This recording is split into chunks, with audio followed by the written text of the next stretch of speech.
نزيل انت مع ندى. لامتى ممكن يتم المعرض؟ يعني شي ساعتين.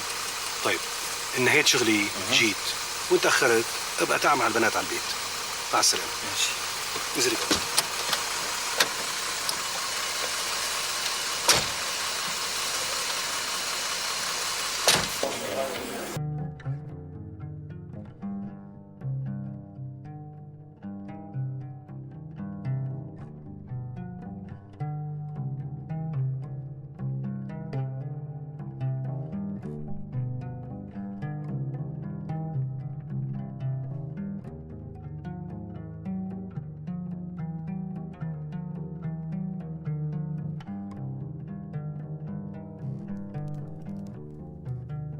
صلاح، لوين؟ لهون وصلت يا فؤاد. مهندس معماري من وزنك وتخدعني. مش واخد على ذاك؟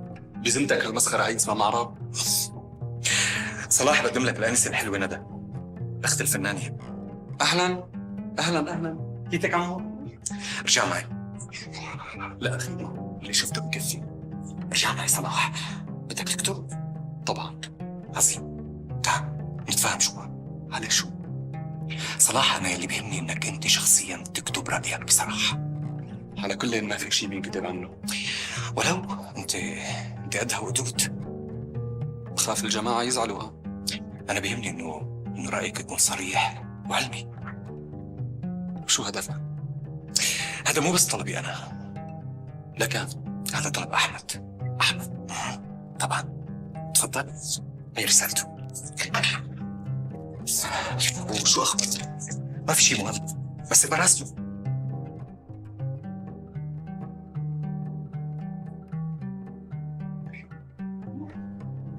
دنيا عجيبة. أحمد بده ياني أكتب عن أخته هبة. عجيبة، بس أرجوك شوف المعرض مرة تانية واكتب قناعاتك. حاضر.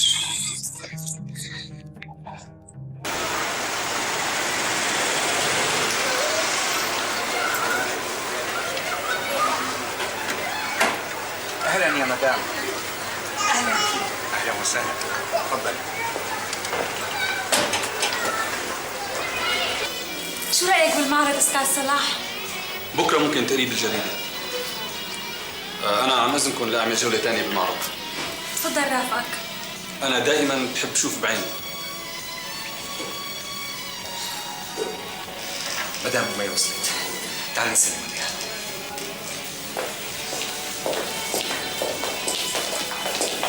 أهلا مدام أمي. أهلا فؤاد. عن إذنك يا مدام، جلال بيك على الهاتف. تفضل.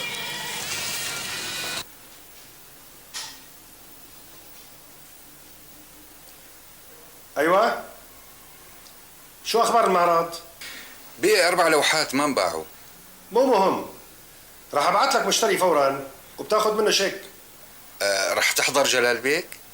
ايه طبعا، لسه معنا وقت ما هيك؟ بالطبع. على كل انا ما رح خلي حدا يغادر لبين ما تحضر. ايه لا كثير تدقق، ترك كل شيء طبيعي. مع السلامة. تتوجه للمعرض فورا ومن دخلتك بتشتري شو بقي من اللوحات. طبعا بتتفرج شوي بعدين بتشتري. تمام جلال بيك. على كل انا لاحق فورا. ايه حاضر، تحياتي. مع السلامة.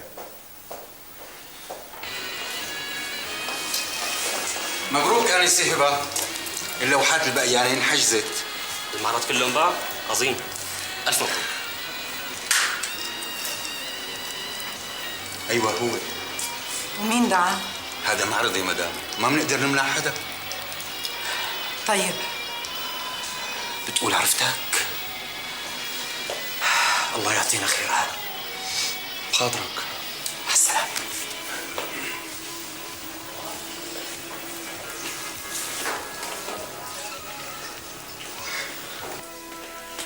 ألف مبروك يا بنتي، ألف مبروك. النجاح حلو ما هيك؟ كيف كان استقبال المعرض؟ اللوحات كلها انباعت. كلها؟ طبعا. ما شاء الله ما شاء الله. الحقيقة أنا فخور فيك يا هبة. ممكن صورة للأسرة جلال بيك؟ إيه طبعا، ليش لا؟ وين؟ تعي بنتي، تعي بابا، تعي يا ندى، تعي حبيبتي، حبيبة قلبي. فؤاد، تعال صور معنا.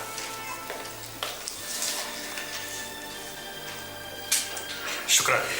يلا ممكن نمشي؟ لسه في وقت بابا. معلش يا بابا، نحن رح نسبقكم. عندي شغل مع فؤاد بالبيت ورح نتعشى سوا. هي ماما عندك، لا تتاخروا. يلا. تحياتي سيادة البيك. هذا بالنسبة لنا. طرف حاج عبد الكريم. ايوه.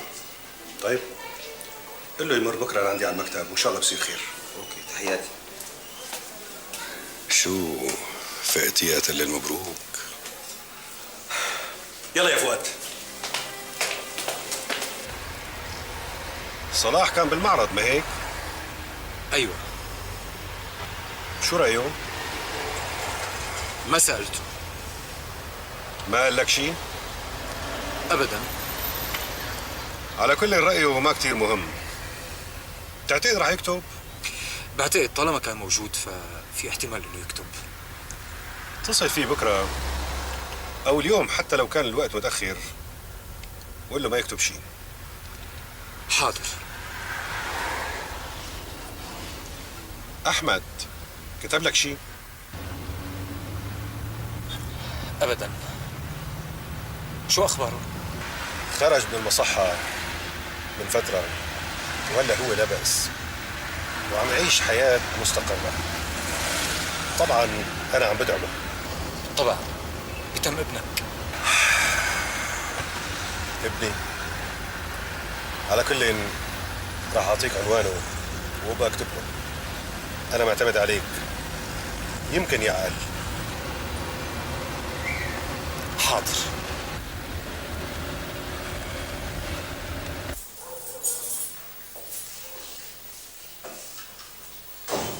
محمد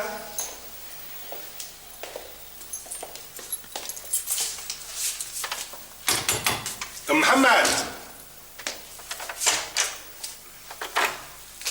لك شو كنتي نايمة؟ اخذتني غفوة. طول عمرك بتحبي النوم، شو العادة البشعة هي؟ يلا ابدي على مهلك وحضري العشاء، الجماعة عشان صعب يحضروا. حاضر. حسبي حساب فؤاد معنا. ممكن تعفيني بالعشاء؟ اني عم تستنى. لك شو عم تستني؟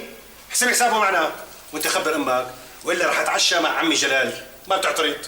هاي التليفون عندك، انا سابقك على المكتب. لا حول ولا قوة الا بالله.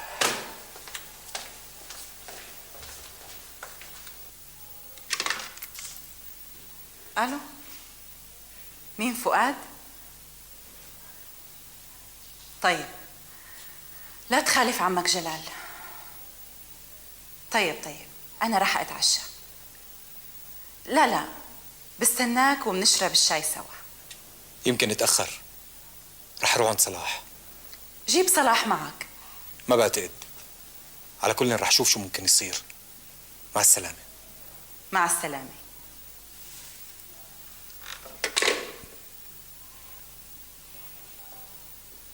الله يحميك يا فؤاد.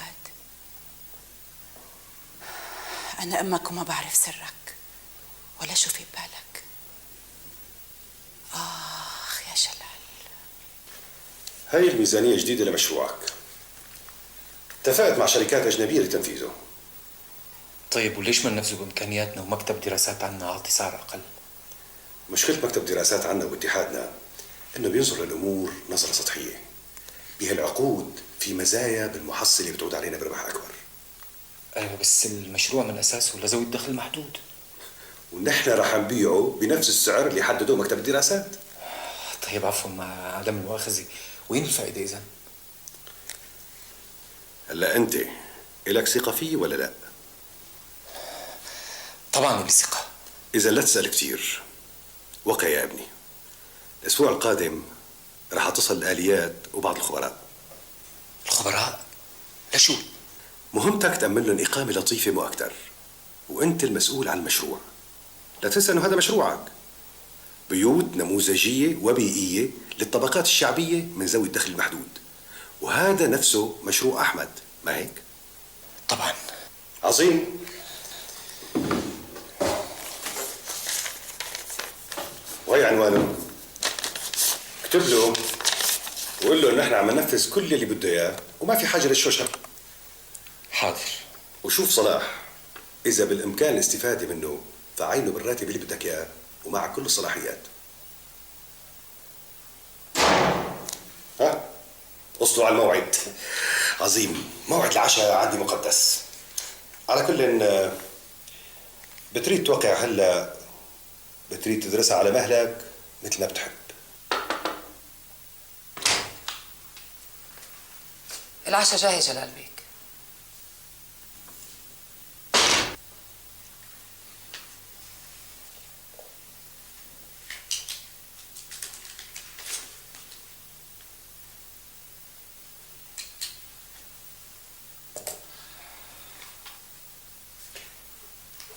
لا تنسى بكره الصبح قبل ما تروح على المكتب مر علي. يمكن بكره ما اقدر انزل لانه اليوم تعبت كثير. حاضر. لا تنسى تكتب لاحمد وشوف صلاح، انتوا الثلاثه بتضلوا اولادي. الله يديمك جلال بيك.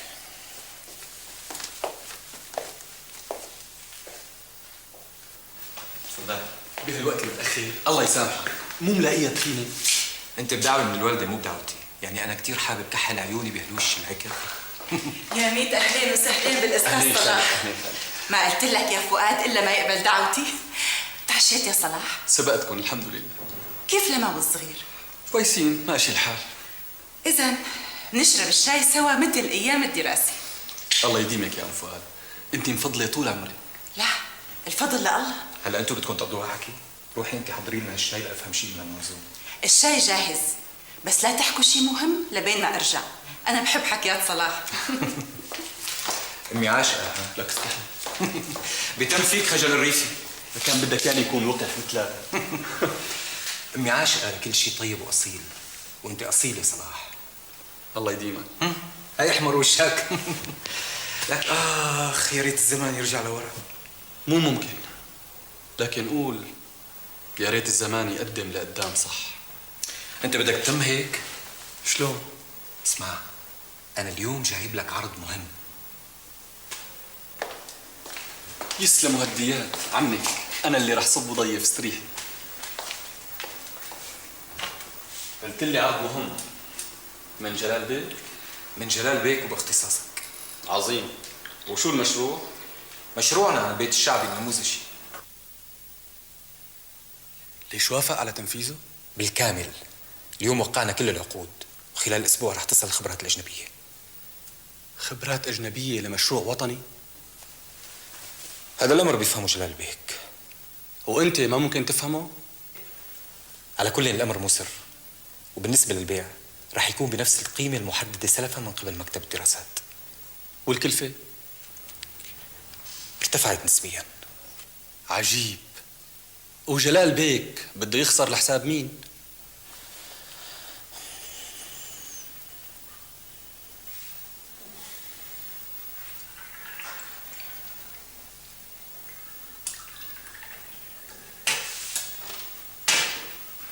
تفضلي خالي. شكرا. تفضل استاذ. بالحقيقه مثل ما فكرت طول الطريق ما في خساره. هي لعبه على الضرائب. وبالنسبه للاليات بنهايه المشروع ممكن تضل هون بالبلد ملك للمؤسسه وبدون ضرائب. فؤاد، شو المطلوب مني؟ انك تكون معي. آسف. صلاح، نحن من تم أخوة وأصدقاء، لكن صدقني أنا مو أهل اللعبات. يا أخي اتركني بحالي. مو هي خاتم فؤاد؟ الله يزينك بعقلك يا صلاح، بس لا تقسى كثير على فؤاد. أبدا، أنا معه وحتى ماني معاتبه. قريت رساله احمد؟ قريتها وبصارحكم دمعت عيوني. عيوني اللي تحجر دمعة من زمان دمعت اليوم. رح تكتب عن المعرض؟ كتبته خلص. امتى؟ رحت على الجريدة فورا، كتبت المقال وبعته على النشر. عال، رح اقول له لجلال بيك اني ما شفتك. لا، بتقول له اني رفضت. ما في مانع، بس لا تعتذر عن شي يا فؤاد. انا تربيت بهالبيت، جيتكم من الضيعة مستأجر، وبعدين كيف صرت واحد منكم وفيكم ما بعرف. اسكت يا صلاح. هذا شيء مو ممكن انساه يا ام فؤاد. لما توفى ابي وانا بالبكالوريا كان ممكن كل شيء يضيع، أو على الأقل يتعسر. لكن أنت اللي وقفتي جنبي ورفضتي تاخدي إجرة الغرفة. مو بس هيك، حتى مصروفي وأكلي وشربي. ممكن أنسى يا أم فؤاد؟ حتى دراستي بكلية الفنون ما تمت لولاكي. وانت بعمرك ما ضيعت لي تعب. لا سقطت بالدراسة ولا بغير شيء. الله يرضى عليك يا صلاح، انتوا ثلاثة كنتوا ولادي، انت وأحمد وفؤاد. كمان اليوم جلال بيك قال نحن مثل اولاده. ابن الحرام. على كل تصبحوا على خير.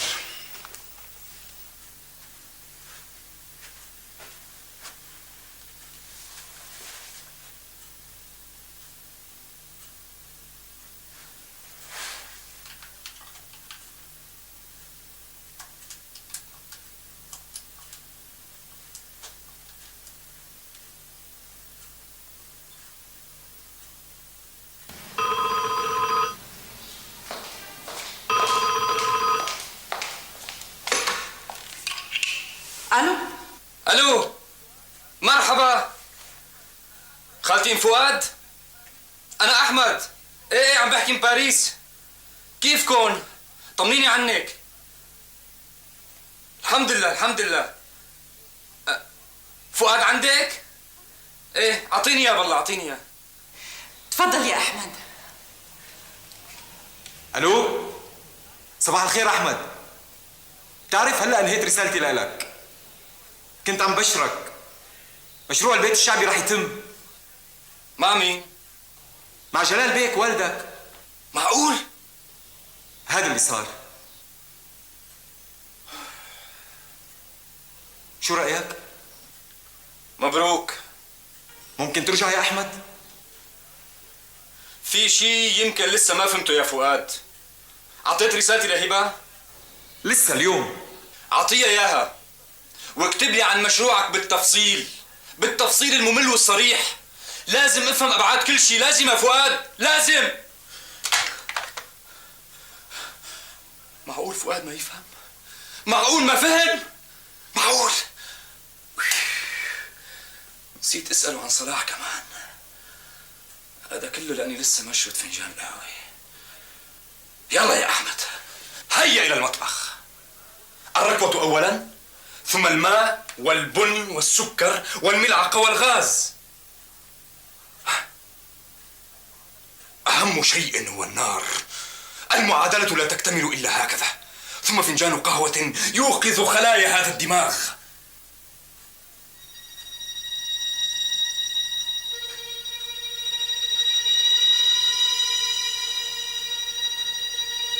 ولكن هنالك كثير من الأدمغة بحاجة إلى إيقاظها وإخراجها من البرمجة المفروضة. هبة حبيبتي الصغيرة، راح أطلب من فؤاد يبعث لي صورة جديدة إليك. أكيد صرتي أمورة يا كتكوتي. معقول جلال بيك يتغير؟ إذا تغير عن جد رح أعلق له صورة كبيرة هون. بس لا لا، ما بعتقد واحد مثل جلال بيك يتغير. وفؤاد وصلاح كمان ممكن يتغيروا. بيناتهم هبة. مسكينة يا أختي، قديش أيامك الجاية صعبة. مسكينة.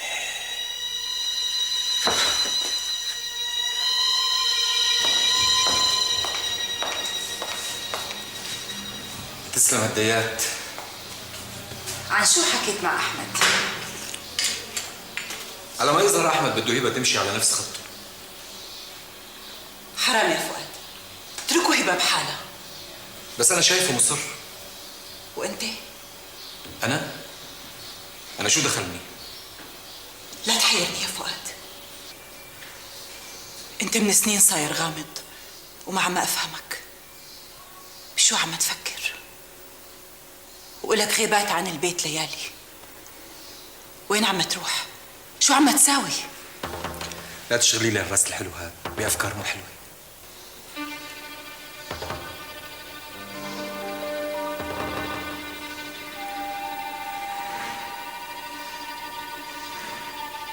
فؤاد، انت بتحب جلال بيك؟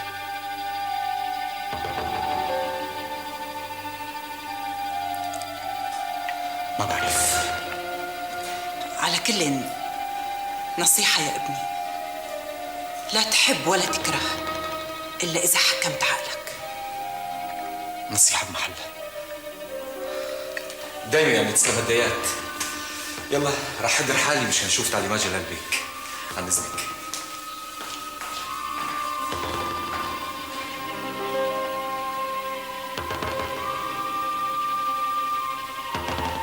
أنا تعبت يا رمزي، تعبت. لو كنت أنت لسه موجود كان كل شيء تغير.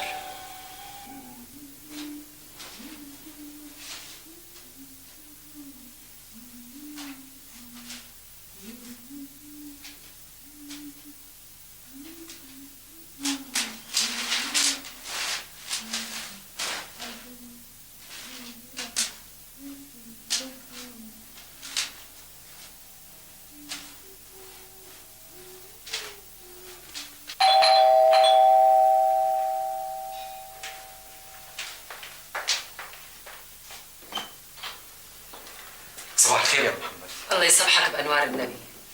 فطور مين هاد؟ فطور هبة.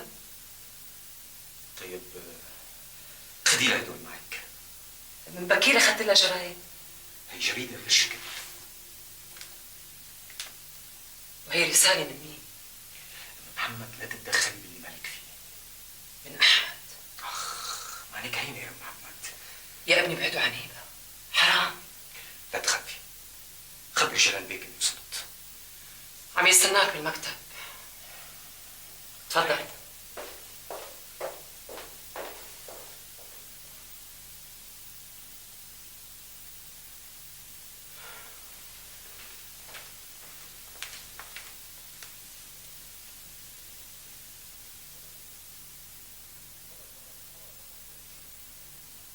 تفضل تفضل.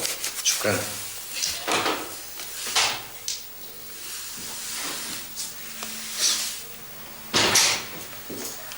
ممكن أشرب قهوتي معكم؟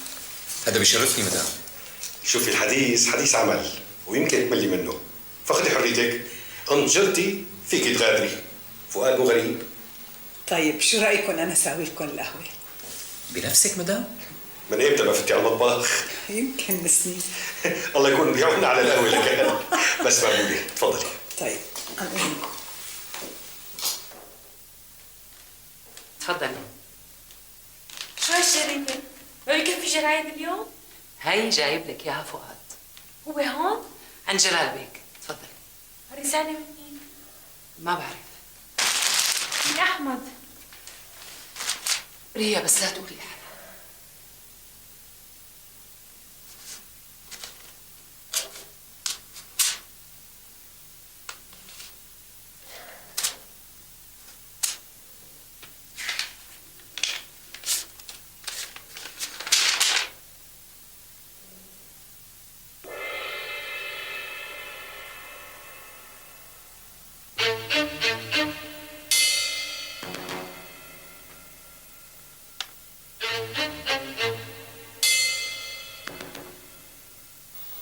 ايه فؤاد، كتبت لأحمد؟ لسه. وراجعت المشروع؟ طبعا. في شيء مالك مقتنع فيه؟ لا ابدا، كل شيء مدروس. عظيم. وصلاح؟ انا ما قبل يشتغل معنا، ما هيك؟ شو عليه؟ خليه على حريته. أنا حبيت أنسى الماضي وساعده لأنه ظروفه صعبة. صعبة، ما هيك؟ بالضبط. ويمكن كمان بالجريدة ما يطول.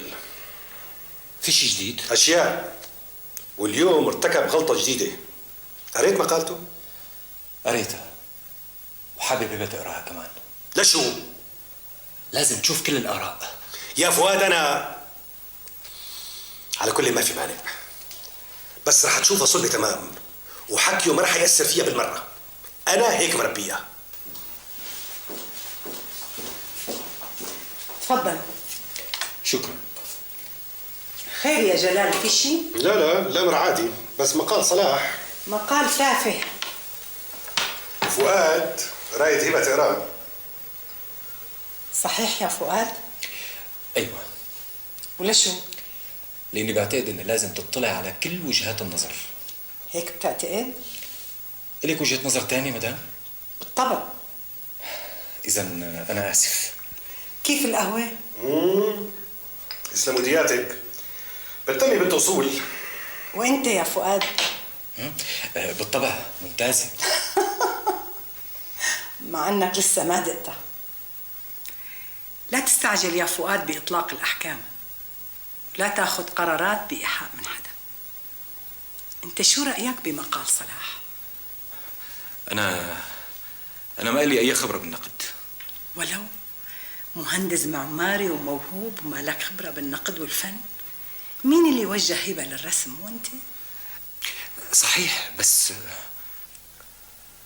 مالك قاسي اليوم شوي على فؤاد؟ فؤاد مو غريب، والأم أحيانا بتقسى على ابنها لمصلحته. ما هيك يا فؤاد؟ وهلأ بدون أي تأثيرات جانبية، القهوة ممتازة يا مدام. حسن تخلص بارع، برافو يا فؤاد. صوت هبة. سبب مقال صلاح بالتأكيد. معلش لا بأس من صدمة صغيرة، لكن ممكن معالجتها. هبة يا بنتي صلي على النبي، هذه الحالة.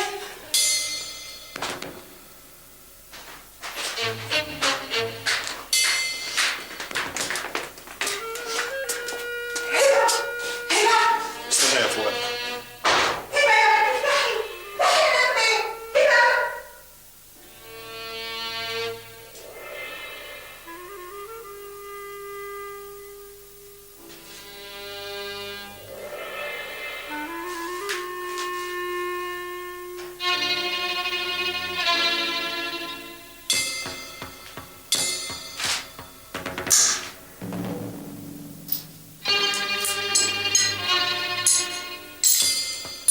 أستاذ نادر تحياتي. جلال الآغا عم يحكي. مين صباح؟ بالنسبة للمقال، ايه شو رأيك؟ لا أنا ما بيهون علي قطع الأرزاق، ولو يعني رصة إذن مو أكتر. خلي لي إياه. مع السلامة يا أستاذ نادر.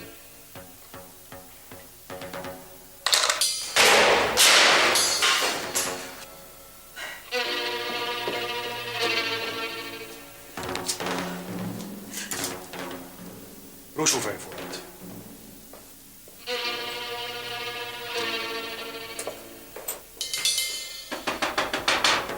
هبة، افتحي افتحي يا هبة، افتحي.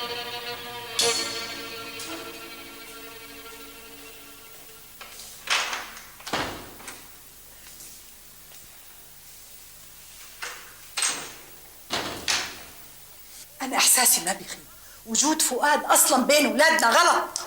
لا تتركي عواطفك تقودك. أنا ما بحبه، لا يمكن حبه. اهدي كل شيء بوقته.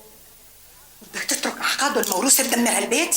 بالعكس، أنت في شيء مخبيه عني يا جلال، أنت عم تكفر عن شي ذنب. قلت لك مخاوفك ما لها محل. لوين؟ لبنتي، مو ممكن اتركها له. بعد شوي.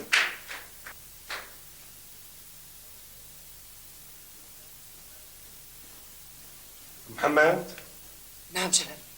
شو السبب؟ جريدة. بس بس ليش في شي تاني؟ اوعك تكوني عم تخبي عني شيء. أنا بقدر يا جلال بيك. طيب روحي شوفي إذا كان بيلزمهم شيء. حاضر. في شيء بهالبيت غلط وما عم بقدر افهمه. ليش هيك عم تتصرف يا جلال؟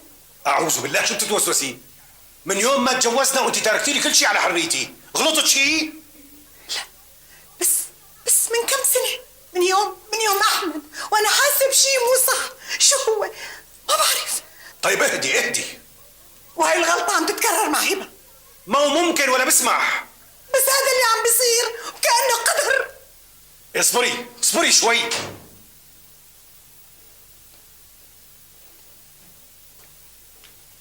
كيفها؟ بخير وبدها فنجان قهوة، كأنه ما في شيء. بتريدي اسوي لك فنجان قهوة؟ بلا قهوة بلا زفت، روح من وشي. أمرك ستي. انت ليش عم تقسي على ام محمد كل القد؟ حاسة انه الكل صايرين اعدائي. انت اللي اعصابك تعبانه. روحي لغرفتك واستريحي. لا، بعد ما اطمن على بنتي. طيب.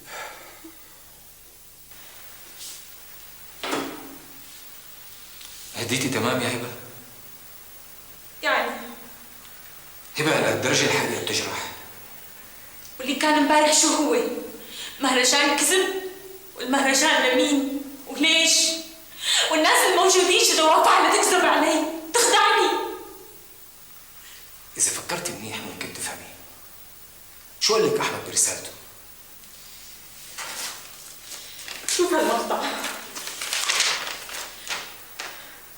أما حان لهبة أن ترسم الإنسان الحقيقي، أم أنك ستظلين بعينين من زجاج وكأنك مجرد كاميرا؟ طيب، هذا نفس الكلام اللي قاله صلاح.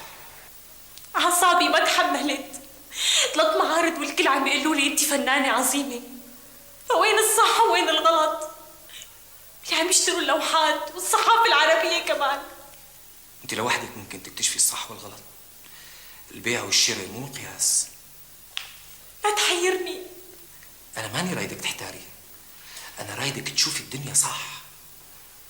كيف؟ فكري لحالك. طيب ساعدني. الحقيقة لما بتنولد بقلب الإنسان بتنولد لوحدها وبجهده الخاص، ولما بتنولد الحقيقة بيبتدي يدافع عنها الإنسان كأنه ولده. اليوم أبوكي هدد بفصل صلاح لأنه قال الحقيقة. أبي مو معقول يتصرف هيك. مو هون السؤال. يا ترى صلاح ممكن يرضخ؟ وأنت شو بتعتقد؟ طبعا لا، لأنه صلاح مو بسهولة كون حقيقته. أنت شو دورك؟ أنا؟ بشو؟ بهالقصة أنا مالي دور فيها. تارك كل شيء إلك ولموهبتك. أنت من الأصل ما عم تحكي عن الفن، وأحمد كمان. أنتوا شو رايدين تقولوا؟ الفن والحياة ما بينفصلوا عن بعض. كلام عام، بالتحديد شو رايدين؟ أنت لازم تفهمي لوحدك. أنت عم تحيرني.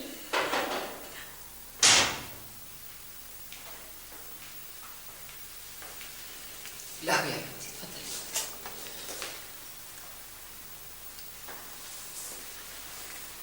قهوتك يا فؤاد. شكرا. لا تكون مثل قهوة المدام. شراب وعلى الساكت. يمكن ماما زعلانة مو هيك؟ طبعا، وجلال بيك كمان. لازم أطلع أشوفه.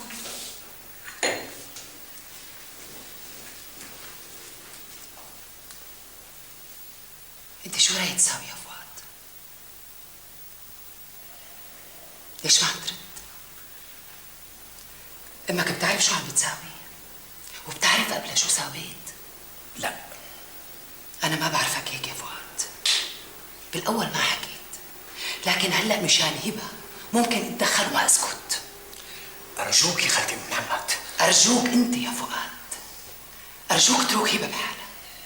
يا ابني اتركها تتسلى، ترسم مثل ما بدها، تعيش مثل ما بدهم. انت شو دخلك؟ كل شيء الا هبه يا فؤاد، والا ما رح اسكت.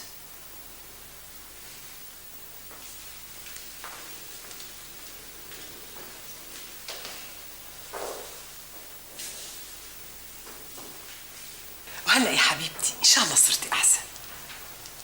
ما بعرف شو صار لي. اللي بقصد المقال شو عمل فيني. ما عاد أعرف. كنت سعيدة، قريت الجرايد وكلها عم تمدحني مشان المقال مثل الصفحة. ما عاد أعرف شو بني.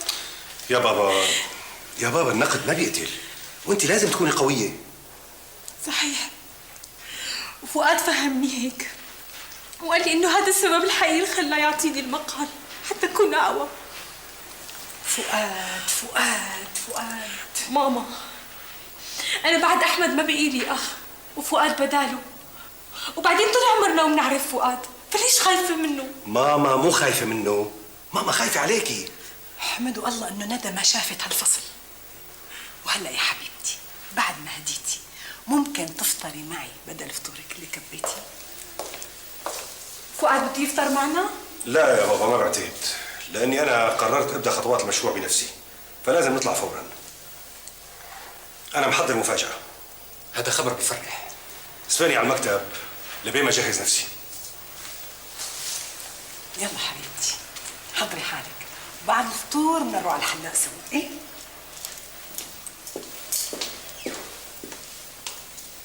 ممكن تاخذ لي موعد من صلاح؟ أنا رايت أشوفه.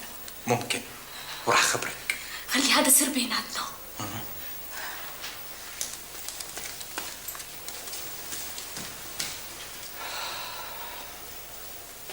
مشروع عمرك يا فؤاد رجع الإنسان لبيئته وأرضه وطينه وسماه.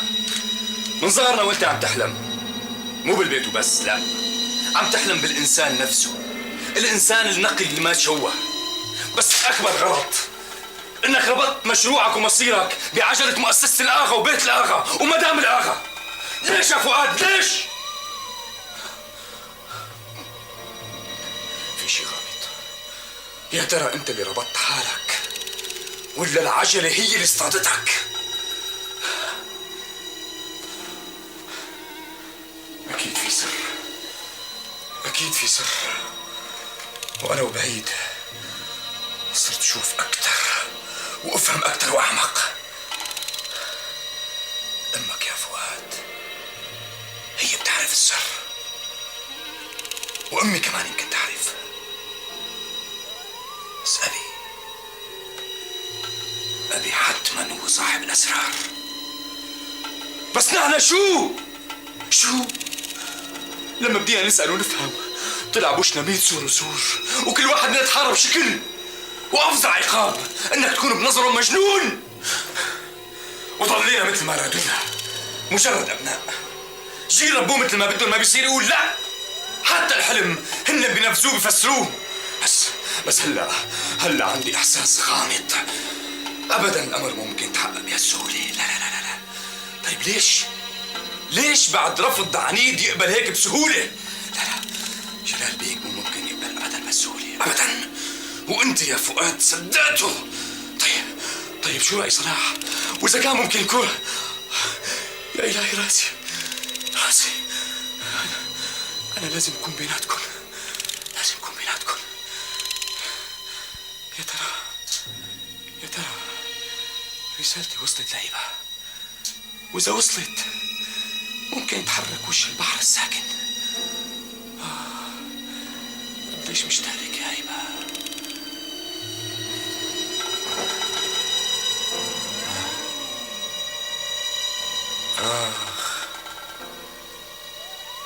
لو يصير المشروع مثل ما بدنا نحن،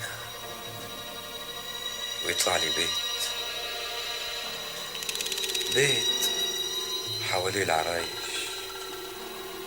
والنانرج والياسميني والفي وبحر صغيرة.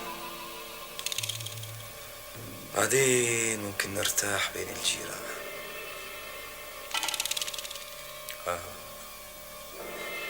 قديش مشتاق لك يا بلد، قديش مشتاق لك يا شاب.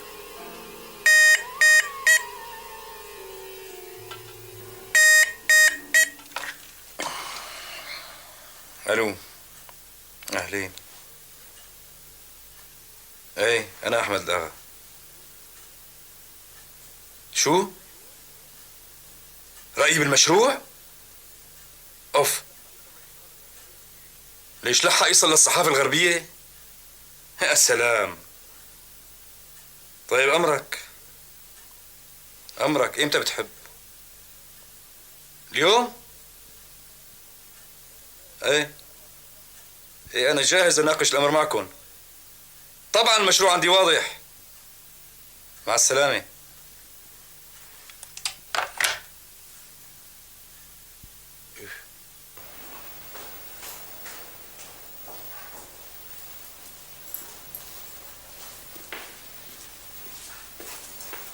لوين يا هبه؟ عندي مشوار خاص. ومن امتى؟ شو لسه انا طفله؟ لا يا حبيبتي، بس انا خايفه عليكي. بعدين كيف تطلعي بالهاي؟ ماما الله يخليك اتركيني على حريتي. بس مو ممكن. عجيب، وين آرائك عن الحرية؟ ولا الأمر مجرد حكي؟ خاطرك ماما.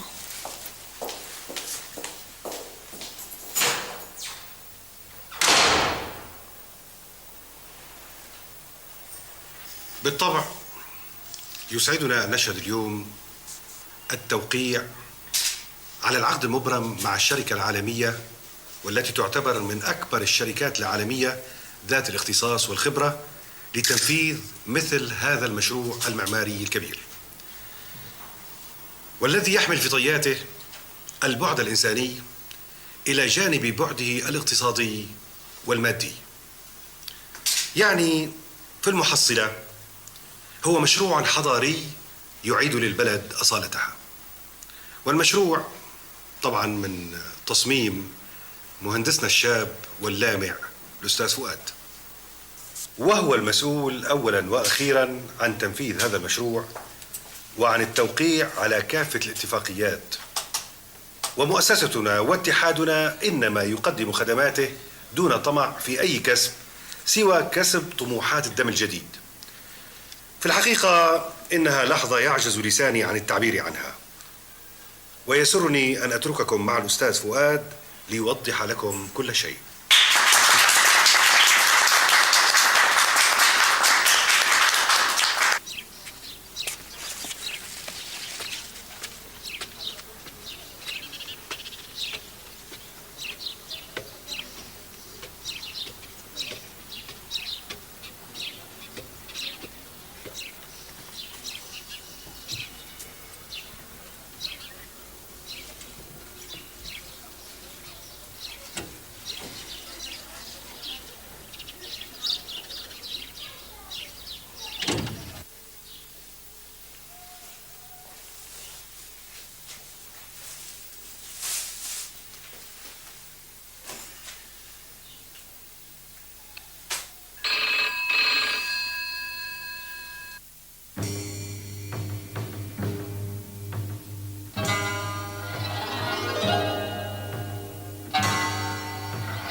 شو بدهم من الجريدة؟ يمكن من شان المقال.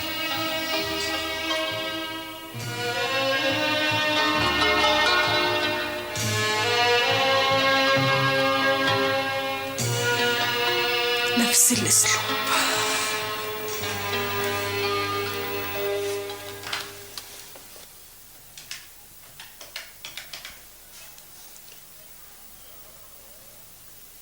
مرحبا فؤاد. مين؟ جلال بيك؟ ايه نعم جلال. بكره رح تشوفي صور فؤاد بكل الصحف والمجلات. هاي لحظة مجده. وشو الثمن؟ بدون ثمن، محلك تفهمي؟ أنا أصلا كل اللي عم بعمله تسديد دين قديم. بس إلي طلب عندك. شو هو؟ قولي له يبعد عن هبة. هبة مثل أخته. أنا ما بقصد اللي فهمتيه، لكن بأسلوبك خليه يبعد. وبعتقد إني سددت كامل الفاتورة لحد هلا.